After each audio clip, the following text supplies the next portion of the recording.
All right, good morning, YouTube. I realized my last video that almost half the video, the sound cut out, and I didn't realize that, so I apologize for that. So I'm coming back today.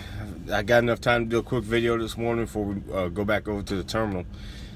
One thing I wanted to talk to people out here that's going to be coming out is about the cost of eating out here on the road. Now, keep in mind, hopefully your mentor, if you're out here on the road training with somebody, you know, they have a cooler and stuff like that, and you go to Walmart. Like me and my mentor go to Walmart, we split the bill.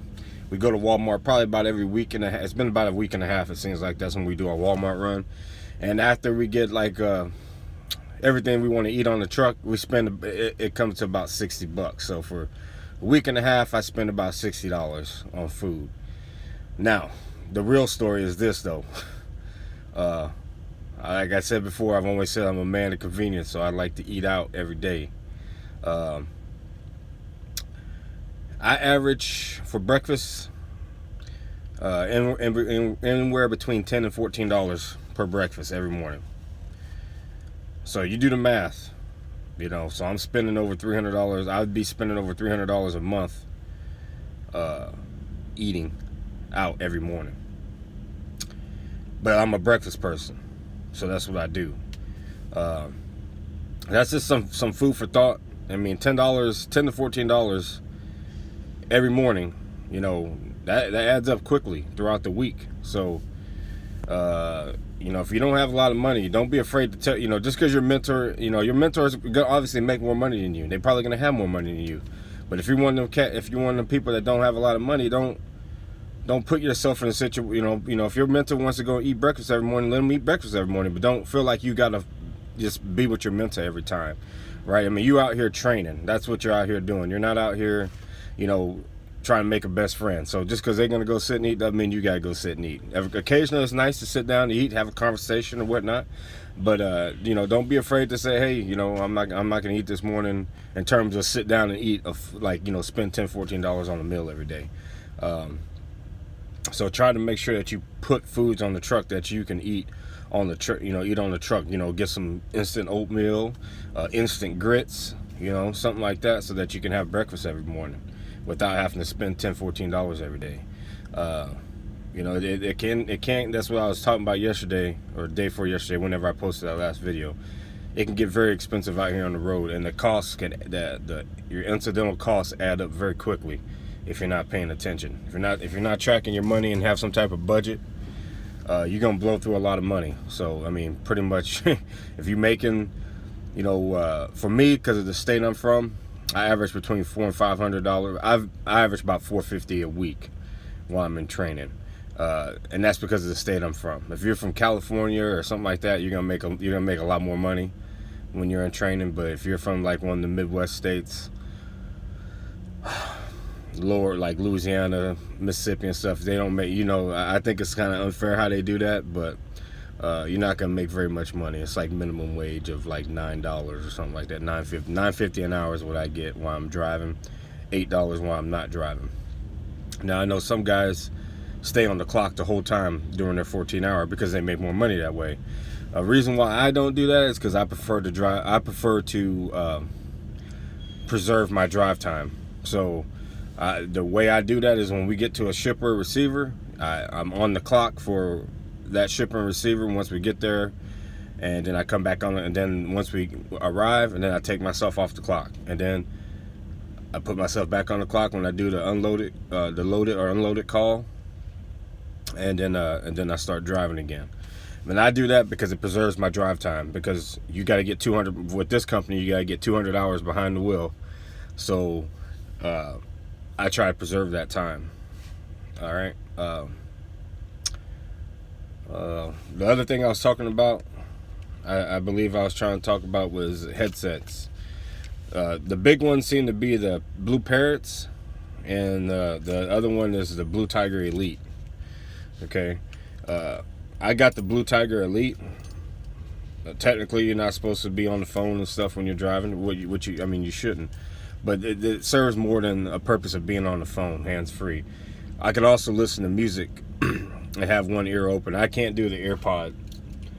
Like, I have an Apple iPhone, and an Apple iPad. And my headphones that I originally had were pretty good headphones, but I fell asleep one night and rolled over on them and broke them. So I was using my headset from my Apple iPhone, the earbuds, and I don't like earbuds. So while those do sound better than this in terms of for music, but what's nice about this is if I'm driving and my mentor is in the back sleeping, he doesn't have to hear my music. I can have my music playing in my ear and I can still hear what's going on, and I can listen to the type of music I want to listen to.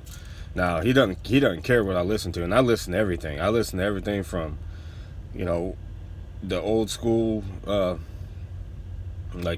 music from like the 60s, 70s, like Motown, you know, to all the way to current stuff today.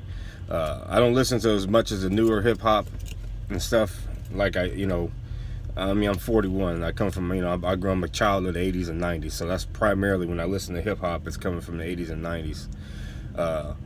But I do listen to everything. I listen to every type of music out there: country, hip hop, R&B, old school rap, freaking classic, blues, jazz. I listen to all that stuff. So, but at the same time, I try to be respectful when my driver's sleeping or chilling, and just play my music in my Blue Tiger Elite.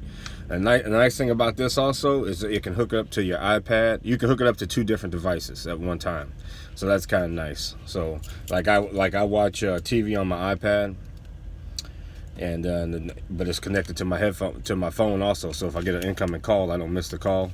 It pauses my iPad, and I just switch over and talk to whoever I got to talk to. Switch back, and my video and everything starts playing automatically again. So it's pretty nice. And I spent about $130 for this one. Let's see what else. I know I'm just kind of sitting here looking crazy, but I was trying to think of other things I wanted to say. I really need to start writing stuff down, because I already have it in my head when I'm sitting at breakfast thinking about everything I want to talk about today. But as soon as I get to doing the video, I forget completely what I was going to say. Food. I think that's pretty much it for right now.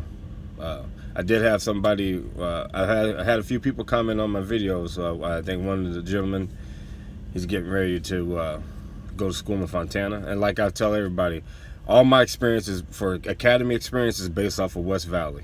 It's not, so if you're going to Fontana or some other type of other school, it might be completely different there than it is at West Valley.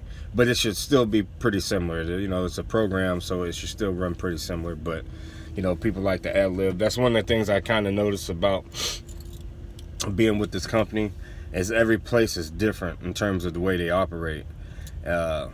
So it's kind of like, and it would seem like it makes sense to have like a standard operating procedure where everything operated the exact same way at every single terminal that you went to, with the exception, there's going to be some places because of the locations, they have to operate differently. But for the most part, every terminal should operate exactly the same. That's how I kind of see it. Keep it organized that way, especially because it keeps it consistent for the drivers.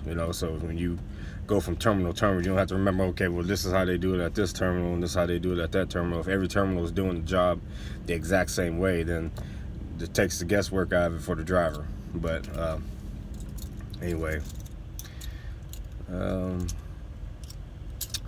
pretty much it. I'm glad to be back on driving during the daytime right now. I didn't have a hard time driving at night, but it puts a hurting on you driving 10 11 hours at night. So other than that, I guess I'm just rambling. So I guess that's the nice thing about a video, though, because I can ramble and just talk to this damn thing, and nobody's gonna, you criticize me in the comments, but I really don't care. So that's pretty much it. I hope you guys have a good day out there. It's starting to rain here. Right now I'm in Virginia. We're in Richmond, Virginia right now. So we're getting ready to. We dropped our. We did a T-call. We dropped that trailer last night. We came over to a TA last night. chilled here, watched a couple movies. Got up this morning, got some breakfast, showered, and then now we gotta go back over to the terminal because we gotta get our Qualcomm fixed. The navigation quit working in it completely. Like we have no, like I'm using my Copilot, the Copilot GPS, and a combination of Copilot GPS and the Google Maps right now, and that's how I navigated this here along with our Atlas. But yeah, our Qualcomm completely went down yesterday. So we're gonna go over there to the shop, see if they can get it fixed. We also got a crack in our window. The other crack is going, it runs down, but we're gonna still see if they'll just go ahead and get that replaced before we go back out. So right now our PTA is set for like sometime tomorrow, but hopefully we can get this taken care of and get on the road today, because like I'm within I think I'm about 30 hours out from upgrading. I'm pretty excited about that. 30 hours out from upgrading. So, you know, well, when I do my upgrade, when I get my truck, then I'll give some more in-depth information, like what happens after you upgrade, exactly what the procedure is. I'll do like a lifestyles of the poor and decrepit, and do a tour of my truck and show you that, see what kind of trucks you'd be getting when you drive for this particular company. And I'll do a video on that. And other than that, I know I've said that a couple times, but I got bad habits. Hope you guys have a safe day out there. Enjoy your Tuesday. Football season is upon us, so I'm very happy about that. And now, okay, that brings another point. If you're gonna get unlimited service, you guys, you need to go with AT&T or Verizon. Nothing against the T-Mobiles, nothing against the Crickets and all that, all those different services out there. But let's be real. AT&T and Verizon are going to provide you with the best area coverages. I mean, that's just a fact. So having an unlimited plan is good. If you have DirecTV or AT&T U-verse or Comcast, you have any of those cable companies, they're nice to have because, like, I've been watching TV just like I'm at home, right here on the road. The only thing I'm not watching is the local channels. I don't get my local channels, but I watch the news every day. I don't know why I do that. I don't know why I watch the news every day. That shit's depressing. The crap that's going on out there is, I think I'm not gonna watch the news anymore for a while because it's pretty disheartening. But anyway, I've watched my NASCAR races out here. I've watched a couple preseason football games out here. I mean, you can watch baseball games out here. Now I have DirecTV, and the nice thing about DirecTV is because they're partnered with AT&T, it doesn't bother your data plan. Well, I have an unlimited plan, but what I'm saying is, like, they can throttle or slow down your stuff, which they don't with the DirecTV AT&T plan. But other than that, like I said, it's nice to have a nice unlimited plan. I would go with AT&T or Verizon for that. But that's all I got pretty much, and I will catch up with y'all on another day. Enjoy your day out there.